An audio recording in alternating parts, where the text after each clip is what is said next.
Donc la semaine dernière, on a exploré les 3 qualités de l'expérience, agréable, désagréable, neutre, et les 5 schémas de réactivité.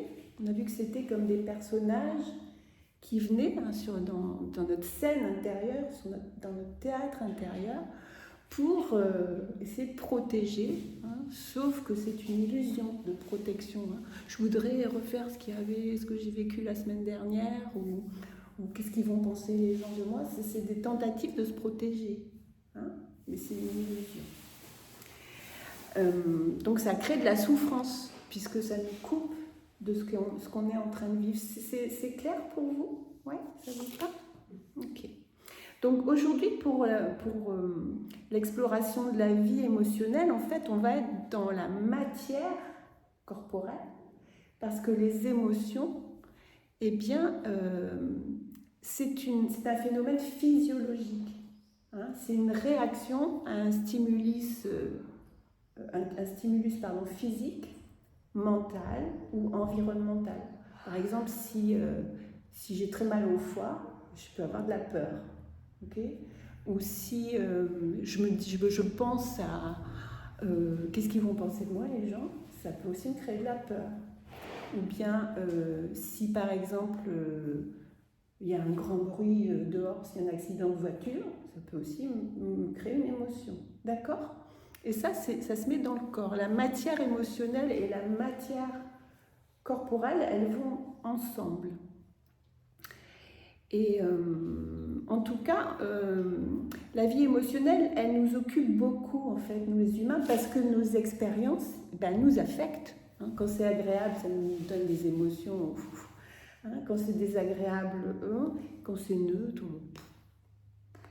donc tout ça, c'est de la matière émotionnelle. C'est important d'apprendre à comment faire avec, au lieu de les refouler, parce qu'en fait, on fait beaucoup ça. Et comment y être présente, comment les comprendre et comment s'y relier, parce que ça peut être très fort, très intense, très douloureux, mais ça peut être très pétillant, drôle, joyeux, quoi. Et en fait, on ne sait jamais qu'est-ce qui va se passer. Ça change. La vie, elle est imprévisible. Et c'est la même chose dans la méditation. Vous pouvez contacter des espaces somato-émotionnels, puisqu'ils sont liés, en lien avec le fait de mettre la conscience à l'intérieur. Ok ? Donc là, on va s'aventurer dans un territoire qui est délicat, qui est sensible. Donc, vous pouvez avoir l'intention, en tout cas, de pratiquer avec le parent bienveillant en vous, qui est tout doux, qui est tout compatissant. Ou ça peut prendre la forme du matelas pneumatique aussi. Moi, j'aime bien le matelas pneumatique de la conscience, ou des gros chaussons moelleux là, pour avancer. On y va tranquille. Et puis, si quelque chose émerge ou si quelque chose est trop oppressant parce que vous allez être beaucoup dans le corps, vous ouvrez les yeux et vous venez à votre fenêtre de tolérance. Respirez avec les mains, touchez votre corps, attention à ce qui est devant vous, ou même vous pouvez faire une pause. C'est prévu pour 20 minutes, mais vous pouvez faire une pause si ça devient trop oppressant ou trop quelque chose en tout cas.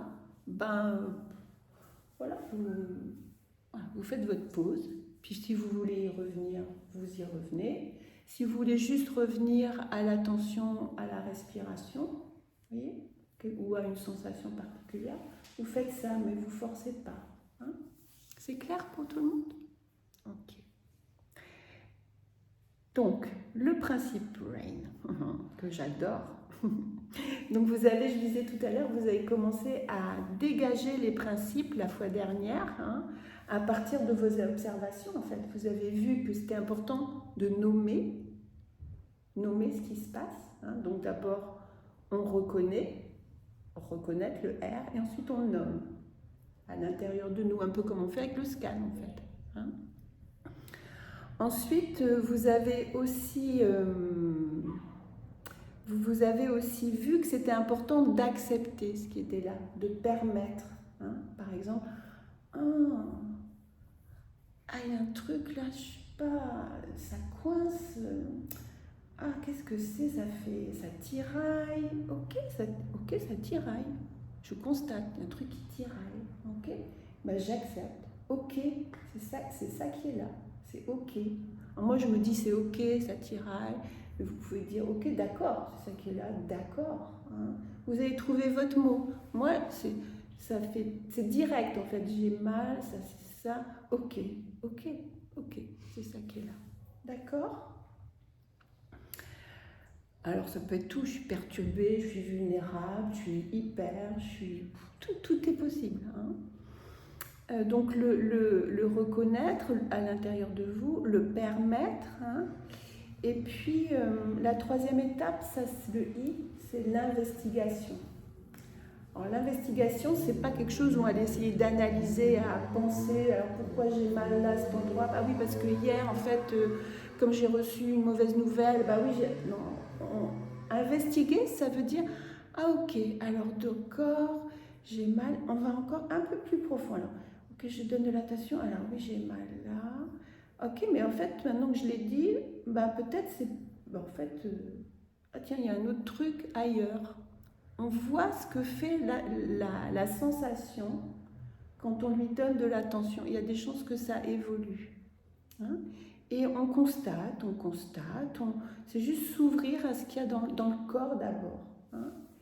Et puis ensuite, je vous proposerai de regarder, ah ouais, mais attends, cette douleur qu'il y a dans le corps, tout à l'heure tu as dit contrariété, est-ce qu'il y a une émotion?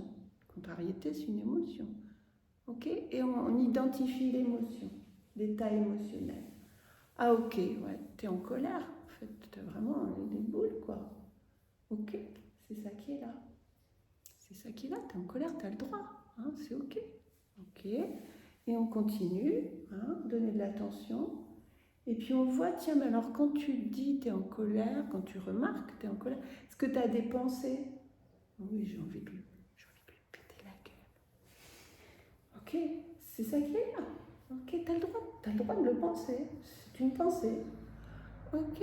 Alors, je dis ça, mais si c'est agréable, c'est super aussi. Hein. Ah, super. Je me sens toute ouverte. Ok, c'est ça qui est là. Profite. C'est ça qui est là. Et qu'est-ce qui s'associe? Ok. Voilà. Hein, je vais vous guider. Hein. Et le N, c'est pour nourrir. Nourrir, c'était le dernier principe que vous aviez repéré, c'est l'empathie. Hein, vous aviez dit, c'est plus facile de le faire pour les autres que de se le faire à soi. Ben, vous allez voir, hein, avec vos chaussons moelleux, avec votre adulte bienveillant, avec le matelas pneumatique de la conscience ou la tendresse que vous avez qui est innée à l'intérieur de vous, on l'a tous, ou la douceur. Vous allez voir comment vous pouvez juste dire, oh bah ouais, attends, non mais là, hein, c'est quand même rude. Hein. Ah ouais, et je me donne de l'empathie. Hein. Sachant qu'aussi, tous les humains vivent des trucs un peu difficiles, hein, ou légers. D'accord? Voilà. On fait comme on peut. Et là, donc, l'invitation, c'est vraiment s'il y a un truc qui est trop... Hein, fenêtre de tolérance. Ok. Vous vous souvenez des choix que vous avez pour revenir à votre fenêtre de tolérance? Oui, c'est pas la peine que je les... Vous avez vu mon petit point? C'était les dents? Voilà. Donc, ouais, vous pouvez les rappeler à Garance, tiens. Non, pas celui-là.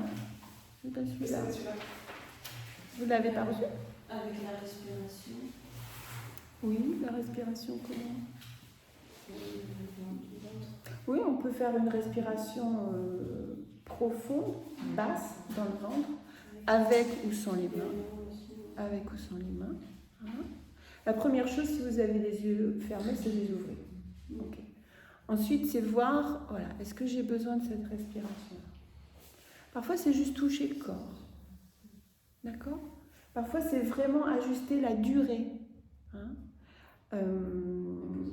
La position. Hein? Vous pouvez vous mettre debout. Enfin, Joël, peut-être tu auras besoin de bouger, mais peut-être pas, je ne sais pas, ou d'autres personnes. Hein? Vous ne restez pas... de toute façon, je suis là, on ne risque rien du tout. Hein? C'est juste une invitation à vous écouter. Hein? Pour ne pas prendre un bouc. Et puis, si vous le prenez, vous le prenez. Il n'y a rien de grave. Ça va, c'est clair pour vous? Bon, alors...